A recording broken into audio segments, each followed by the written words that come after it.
ዛሬ ደግሞ እራት የሰራሁትን አሳያችኋለሁ። በነገራችን ላይ ይህንን አሰራር ወይም የዚህን ምግብ በጣም ነው የምወደው። እንዲሁም ራሱ ልበሩ ትችላላችሁ፣ በጣም ማለት ነው። ግን ብዙዎቻችን አረብ ሀገር እያለን እናውቀዋለን በድንጃን እንዲሁም ደግሞ ተቡ ላይ ከዛ ከፍተን የሰራሁት ዛሬ እራቴን ማለት ነው።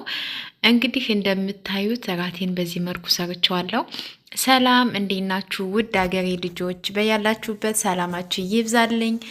ሙሉዓለም ነኝ። ዛሬ እስኪ የዛሬ ውሎዬን ላሳያችሁ። በነገራችን ላይ ይህን ቪዲዮ የቀረጥኩት ስራ ቦታ ሁኜ ነው። ከ12 ሰዓት ቤት ወጣሁኝና 1 ሰዓት ተኩል ላይ ጠዋት ቪዲዮ ሰርቼ ነበረ። ስራ ልሄድ ነው ምናምን ብዬ ምሳ ሰርቼ ምን ብዬ ተዘጋጅቼ 1 ሰዓት ተኩል ከቤት ወጣሁኝና ስራ ሄድኩ ማለት ነው። ስራ ስላችሁ እኔ የሚሰራው መዳም ቤት ነው፣ ግን አለቃዬ አሁን እኔ ጋር ስለሌለች በትርፍ ሰዓቴ አንዳንድ ስራ ሳገኝ እሰራለሁ ማለት ነው። እናም ቪዲዮ ለመቅረጥ ብዙም አልተመቸኝም። ለምን የስልክ ማስቀመጫዬን ይዤ ስላልሄድኩኝ እንዲሁ ዝም ብዬ በጄ በመሀል እያረኩ ነበር ስቀርጥ የነበረው እና ከዛ በኋላ ግን አጥድች ይሄንን አሁን የማሳያችሁ ቪዲዮ በነገራችን ላይ አፓርታማ ነው፣ ባለ 2 መኝታ ቤት። በዚህ አጋጣሚ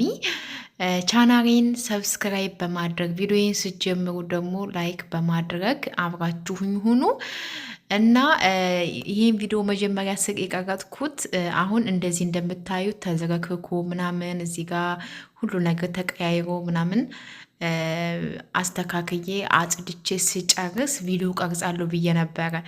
ግን ይህን ቪዲዮ የቀረጥኩት ከመጀመሪያ በፊት ነው። ልክ ስራ እንደሄድኩኝ ስራ ከመጀመሪያ በፊት እያጸዳው ምናምን ለማሳየት ሞከርኩኝ። እዚህ ጋር እያጸዳው ነበረ። ከዛ ስጨርስ ቤቱን በደንብ አጽድቼ ስጨርስ ሁሉ ነገር አስተካክዬ ቀርጻለሁ ብዬ ነበር፣ እረሳሁት።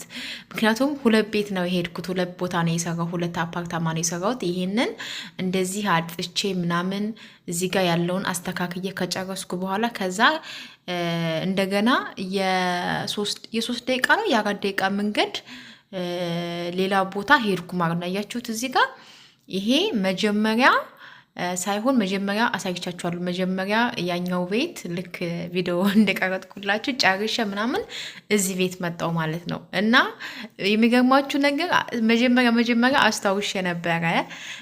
ከዛ በኋላ ግን አጥልቼ ምናምን ስጨርስ ቪዲዮ ቀርጻለሁ ብዬ ጭራሽ አልቻልኩም። ይሄ ገና ቤቱን እያየው ነበረ ስንት ክፍል እንደሆነ። ይሄ ደስ የሚለው ነገር 1 መኝታ ቤት፣ 1 ክችን፣ 1 ሻወር ቤት ነበረው።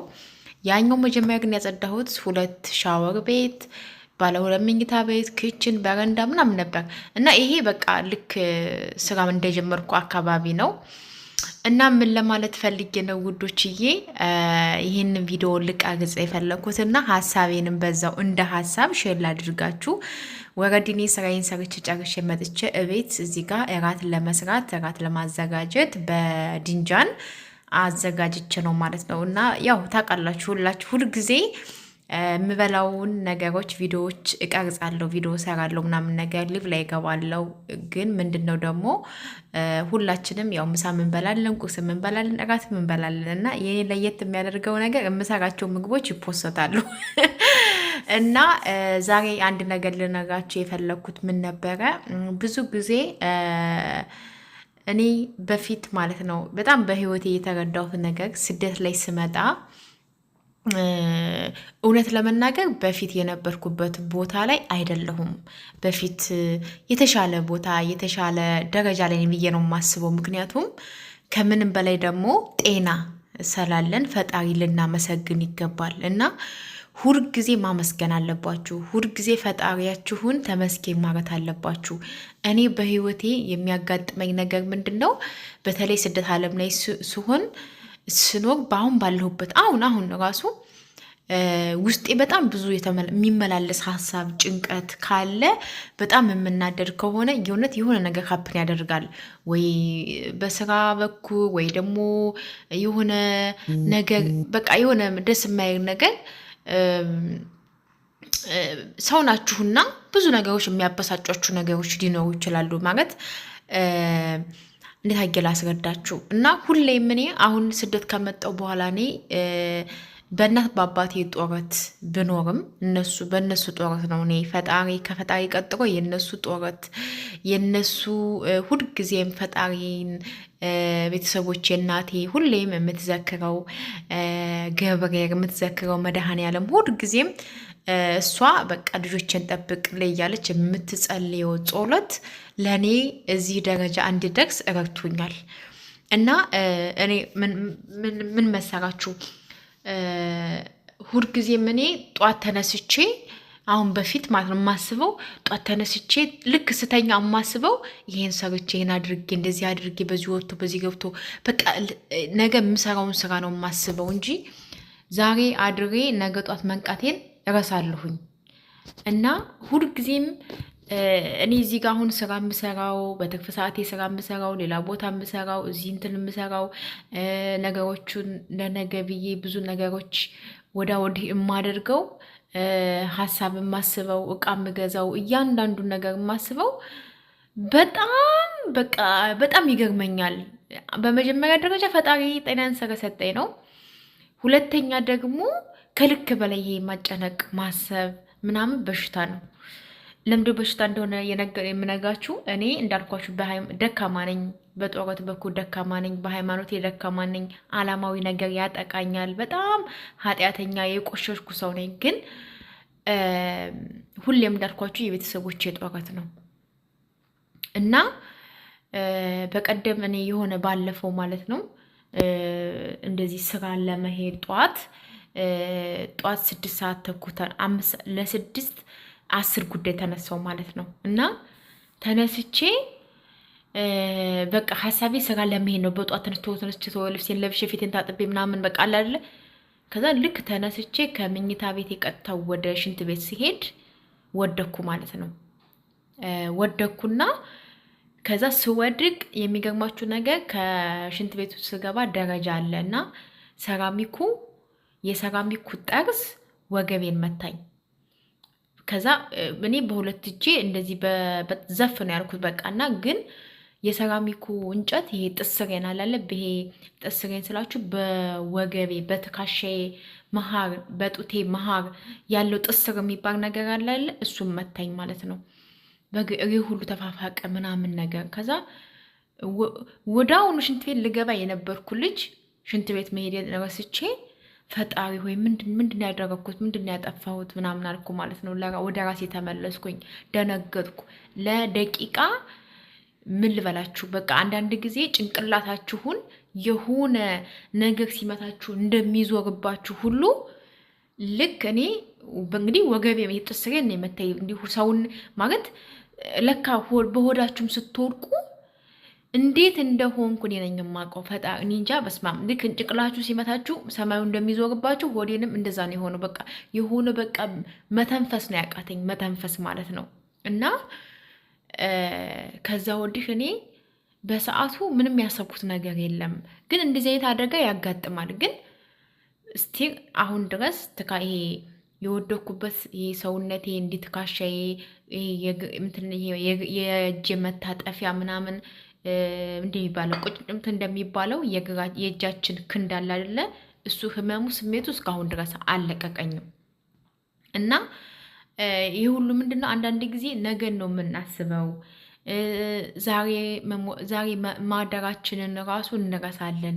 ለነገ ብዙ እናስባለን፣ ለነገ ብዙ እንጨነቃለን። ለነገ ብዙ ይሄንን ብላችሁ እኔ ሰረማስብ ሰረምጨነቅ በጣም ይገርመኛል። በተለይ በጣም እኔ እውነት ለመናገር አይዶን ነው አንዳንድ ጊዜ በቃ ብዬ እንትንልና ማሰቤን አቆምና ግን አለማሰብ አልችልም። ይሄ ደግሞ የሁላችንም የስደተኞች ስደት ዓለም ላይ ያለን እህት ሁላችንም አንቺም አንተም እኔም ሁላችንም የምንጨነቀው የምናስበው ሀሳብ ብዙዎቻችን ያመሳስረናል። እና አሁን ላይ እኔ ከዛች ቀን በኋላ እውነቴን ነው የምላችሁ ጠዋት ስነሳ ተረጋግቼ ነው የምነሳው። በቃ ተመስገን ብዬ ከዛ ተረጋግቼ ምናምን ነው እንጂ ማለት እኔ አሁን ያኔ የወደኩት በቃ ቀጥታ ወደኩ።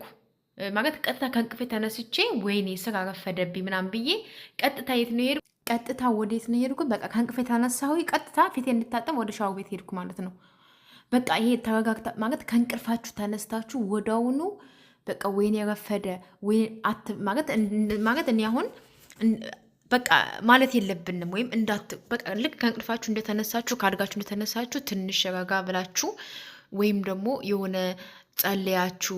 እኔ አሁን እኔ ሃይማኖተኛ ሆኜ ሳይሆን በቃ አላደለ ተረጋግተን እየሰራን ነውና ተቻኩረን የሰራን ነው ስራ አንድ አይደለም።